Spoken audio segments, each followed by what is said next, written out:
This is Deborah Johnson for Women at Halftime, and I'm passionate about helping women use their untapped skills, resources, and talents to create their ideal work and lifestyle, making a difference in their second half.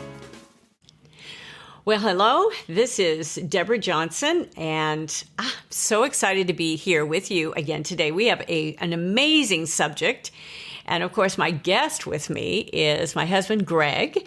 And this is his sweet spot here with some of the financial stuff. And we are doing the math with how valuable are your skills. This is a great subject, and I think he's going to provide some very insightful information as well as doing the math, understanding it a little bit more. So to start off, I want to approach the subject with how do we first evaluate our skill set? So what sort of principles? Say hello, first of all, Greg. And here I am talking away. Hello to everybody. Looking forward to being with you today. Yes. So he's very politely listening to me. But how do we even start evaluating our skill set? I mean, I think, first of all, I think of experience and kind of building on that.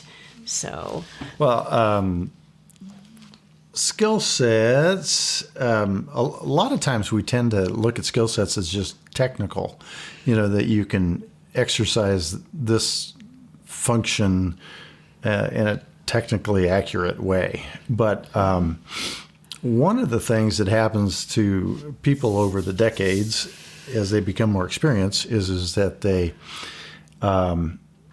have experience. If you think about it, most of us, when we think of having experience, that means we've racked up tons of mistakes and learned from them, and we're not making those mistakes anymore. So we politely use the word experience to describe that we have made lots of mistakes, and we no longer make them. So that makes us efficient. Experience translates into efficiency. Wow. And for workers, you don't even know how valuable efficiency is to a manager. The less a manager has to supervise activity at the mere efficiency level, that's the biggest Christmas bonus that you could ever give them. And so experience, certainly our skills is something that's valuable. And probably the other thing that comes along is knowing how to work within a team is something that we gain with experience. And obviously, as companies grow, staffs grow, and therefore the team grows. And experienced workers who've made relational mistakes and now know how to get along with others also become valuable. In talking with lots of CEOs, one of the things that they find true is about 80% of their problems is not with competition. It's not with product production. It's actually with human resource. Wow. And I think you've talked about that yes, before. I have. Yes. But people who minimize the human resource problems have an invaluable aspect to their life as an employee. That is such a great point. Every human resource person listening to this will probably go, yes, finally somebody's saying that. Yeah, and I as I was listening here, as you said, with the efficiency quota what's the word I'm looking for? Sort of quality and a capacity. Even a small business, I'm a small business, but I love working with people that are very efficient. It saves me time. Oh, yeah. And time is one of my most valuable resources here, as well as my skills. But it's very valuable to me. One thing efficiency did for me too is it not only saved me time, it saved brain space. When things are running around efficiently, you don't have to keep going, okay, did that person follow up with that? Did that person, that brain space gets freed up to be creative, to be entrepreneurial, to be innovative. and to be forward looking. So, certainly they saved me time. Yes. But for me, having free brain space was invaluable. And you are a thinker. I mean, I love the way you think. You are able to see the big picture of things. You're a good compliment to me. And I just do a lot of things. But as we talk through principles, you're able to see the large scope of things. And that's really where we're talking about doing the math and the value of our skills as well. But because you're so, hard-charging, entrepreneurial, and innovative, when you surround yourself with people who are efficient, yes, you find yourself having brain space saved. Oh, totally. And I'm really trying to get to that even more this next year as I'm planning. Freeing up a little bit more of that. So kind of what we're agreeing is that's a undervalued I like asset in any organization is just efficient, experienced people. Yes, I definitely. And technical skill is right along with that. And natural talent, of course. I mean, that's valuable. But again, with natural talent, because I have a lot of natural talent in the music area, and I've been told that with over and over, so I know that for sure, and realize it in different areas. But there's only so far your natural talent will take you, and that's valuable, but not nearly as much as adding experience and adding great habits on top of that, and developing it and developing the skills to develop that. And I think a lot of people joining the workforce in their 20s are finding that it's taken for granted that you're technical. Yeah. And it's taken for granted that you got some natural talent. So those things are commodities. Okay. And commodities just get paid, base pay. There isn't any upside. If you're wanting upside, you've got to be able to contribute something that's beyond what everybody else can do. Yes. And, experience, efficiency, capable of working with a team, or even better, leading a team. Those are the things, the kind of soft skills that will allow people to add value to their wage. Right. Because otherwise, you're just a commodity. Yeah. Everybody's got technical skills. It's like having 30 different flavors of toothpaste. Everybody's got exactly. Everybody's got toothpaste. And how you think you can charge 10 cents more for your tube? Because it's mint flavored. It doesn't work anymore. That's great point. I like that, and I love those terms too, because now we're getting into the math with the commodities and all of that, and that's really where I wanted to go on this, because we had worked this through, and I've used this on some of my keynotes and programs that I've put together. But there's an equation for putting a number on the value of skills, and especially when you get to be at halftime. And I think one of the major obstacles people have is this mindset that they're not valuable anymore, or they're not relevant. Like, the world has passed me by. I can't keep up technically. What am I going to do? I look too old. I'm not fitting in. There's all of this, new stuff happening. So let's talk about this value of what we put on, because now that we've really honed in on those skills and that experience and what that is worth, what number are you putting on those? Well, a little background.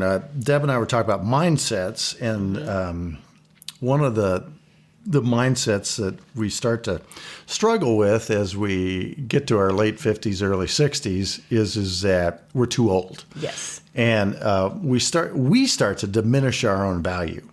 And we've given you a hint that experience and efficiency are really valuable assets in today's workplace. But that conversation led to me suggesting that if you look at it from an investment standpoint, your value is a lot higher than you might think. And that comes from being a financial advisor. If somebody came to me with a chunk of money and they wanted, a safe investment, struggling to get 3% would be a challenge. And, just in a low interest environment, 3% interest would be a terrific return. Mm-hmm. So if you use 3% as kind of a ballpark, imagine you had $2 million that you invested at 3%, you'd be making $60,000. Using the same math, if you had $3 million, you'd be making $90,000, because 3 times $3 million is $90,000. So with that in mind, if you're an employee making somewhere between $60,000 and $90,000, your work to the family is, if you're bringing home that kind of money, your value is somewhere between $2 and $3 million. And hopefully that makes you feel better about yourself. As long as you can keep working and bringing in 60 to 90,000, you literally have an asset value of nearly $3 million. And that should make you feel better about yourself. But beyond that, think about it this way. In order for your employer to come up with the $90,000 it takes to pay you, you have to be able to generate to she or he $3 million worth of value. Now, that doesn't mean $3 million worth of profit, but it means that you're moving ahead the company to such an extent that you're worth $90,000 a year, or $3 million worth in asset value. Hopefully that makes sense. And the reason I suggested to Debbie that that's super important is once you start thinking of yourself as somebody worth $3 million, mm-hmm. and you start shopping your skills and your experience and your efficiency and your ability to work with teams, you start shopping that to the marketplace, you do it with a lot more confidence, and you have a target. If you realize you got to talk up your efficiency, or you got to talk up your experience, i.e. how many mistakes you've made and learned from in your life, as you got to talk up your ability to lead a team, you've got a bogey that you're shooting at, that you're trying to convince a future employer that you're worth, over $3 million to them. And with that in mind, you'll be a much better interview prospect, because you know what it is you're trying to provide in terms of information to a prospective employer. And I think that's a good mindset. It's not just to an employer, but if you're starting your own business, what confidence that gives you of just leaning on some of that value. Yeah. If you were going to start your own business, to realize that, in terms of experience and wisdom and skills and technology and all that stuff, right, that you're bringing, $3 million or more as startup capital to a business. Yes. It's just startup capital and then just a whole lot of work. Right? Yeah, right. There's just no substitution for that. But that should just be encouraging to so many. But there's still this little mindset like, will anybody want to hire me? Will anybody want to work with me? Even if you're in your own business, when you start your business, you're still working with other people. You're still selling to clients. You're saying, okay, so are they going to really want to work with me? Whether it's as a coach, whether it is, you're selling some products or some sort of service. There's a lot of people that sell services as well. Well, the answer to the question, will anybody want to hire you, that comes down to your confidence, and which is why we're talking about that you're worth $3 or $4 million, is that you need to become confident in yourself first, before somebody else can put confidence in you. Right. And confidence is not the same as arrogance. Arrogance is painting a picture of something that's not true. Confidence, if you think about it, is accurately portraying something. Yes. And a lot of us have a false sense of humility. Our mindset is so bad, we actually tell an untruth by falsely describing ourselves so that we undersell ourselves. And, if you want to live truthful, if you want to live accurate, then you accurately describe your skills, you accurately describe your technical abilities, you accurately describe how efficient you are, how much you can bring to a company, but you don't understate it and you don't overstate it. Right. When you understate it, you're living a life of pretense.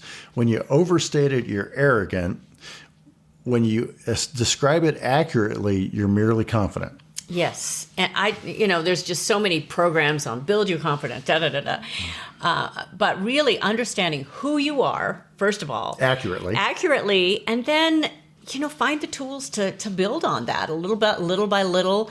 Some of those tools, I use journaling all the time. Right. And it really helps me to think through my thoughts. And if I have stuff I need to deal with personally, hey, get it down on paper and deal with it. And really is very, very helpful. So interesting as well. I read quite a bit. One of the magazines I read is the Wired magazine. And just in one of the little articles I read just like the other day, again, it talked about those workers that are at halftime or above, at least in their 50s, and how valuable they are to the younger workers, because there are many coming into the workplace that do not have that experience.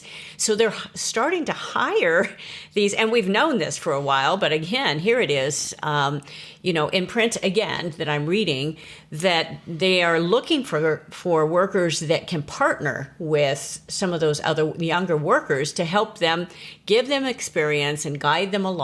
But it takes both sides being able to work together as well. I've read a lot of the same things, but anecdotally, it seems like while the journalists writing this stuff think that's a good idea, lots of employers thinking about it think it's a good idea.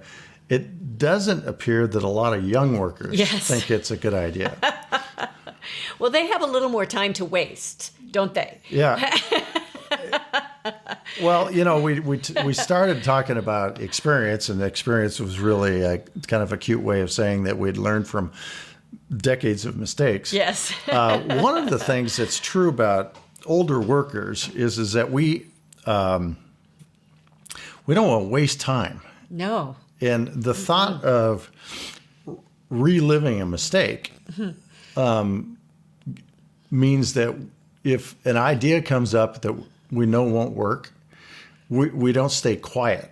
We shoot the idea down. And as you can imagine, young people, because we were all there once, want to try things, and they've got lots of time to make mistakes, learn from their mistakes. They're just wanting to try stuff and get in the game. Yeah. And you and I have been in the game, and we're not getting our kicks out of trying stuff. We're getting our kicks out of actually making things work. Yeah. And the difference between workers at halftime and workers at the beginning is that we want to succeed. Mm-hmm. They want to experience, and that makes it tough to put them together in the workplace. Mm-hmm. It'll be interesting to see how that works out. Yes.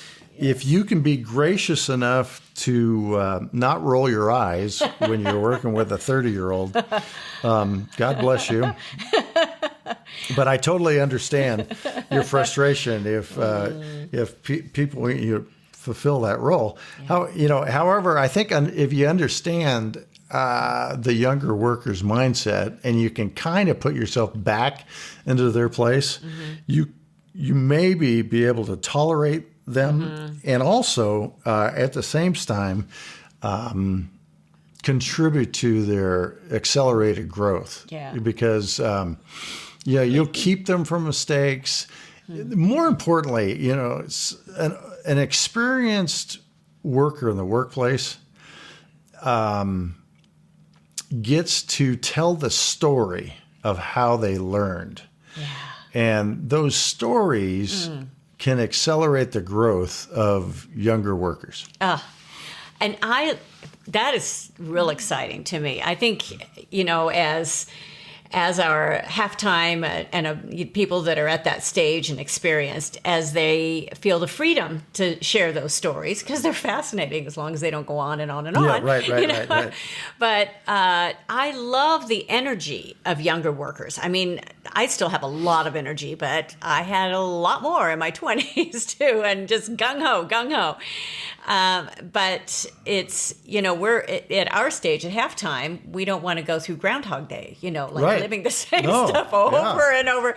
Okay, so we're seeing this coming. Okay, so, it's like working with our kids saying, okay, are you sure that's a good decision? Yeah. Are you sure? So you got to let them live, though, and they have to experience a lot of that for themselves. So I think there's such a balance there in working with that. But to understand, again, our value and the value of everyone listening, that you're at that stage where you've got those skills, you've got resources, and you've got this natural talent as well. But a lot of it is in that experience and those soft skills and the ability to have that efficiency. And no matter what your actual skill is, but you still have the efficiency of your experience. And that's a huge value to either your own company, to another company, to the people around you, to even mentoring others. So, and putting that number on it was very reassuring. I'm just going to walk around going, I'm worth, I'm just going to tell you, I'm worth $3 million, So.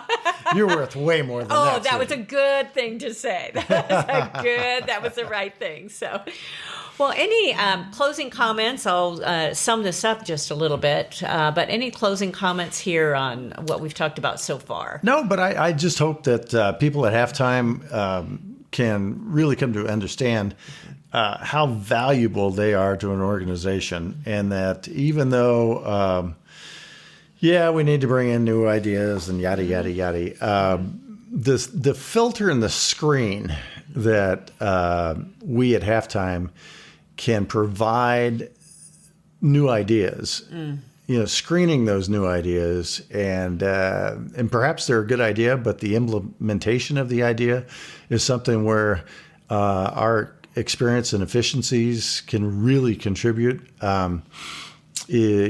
Just don't discount that. You are worth every dime you're getting paid, and probably a lot more. Wow, that's great. I don't think I could have summed it up any better. So we've talked about our mindset here today, with the importance of that in recognizing and having an honest evaluation of where we're at, and that gives us that confidence, and we can go from there. And then we've talked about our value as far as monetary value, what it could be, which was really exciting to me. I just love the money.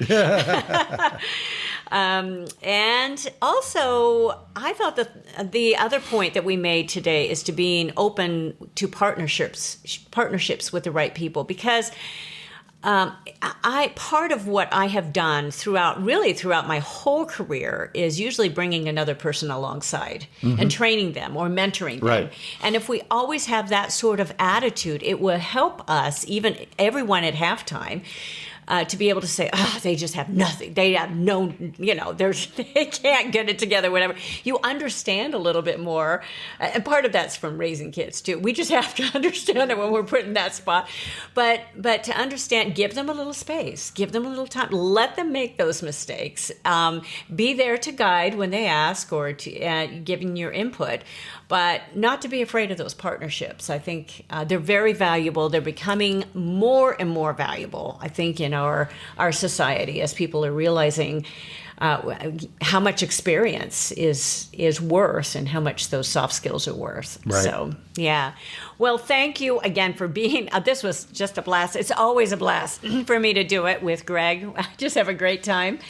I do have a free download for today, goalsforyourlife.com/ingredients for success. All together, ingredients for success. Again, goalsforyourlife.com/ingredients Ingredients for Success. So make sure you get that. It is a great download and will really help you in your journey, your second half journey. And make sure you come back next week to tune in, because we are approaching this subject, how to live intentionally and with purpose at halftime. Oh, love that subject. Because we're going to talk about what your why is and just your purpose and your mission and what it really means to live intentionally. And that's really what I am purposing to do at this point in my life. So again, Deborah Johnson, goalsforyourlife.com, womenathalftime.com, and we will see you next week. Thank you for joining us on Women at Halftime. Visit goalsforyourlife.com or womenathalftime.com for many more resources, downloads, and programs, or to get in touch with me. I'd love it if you leave me a review and tell your friends. So until next time, this is Deborah Johnson, signing off.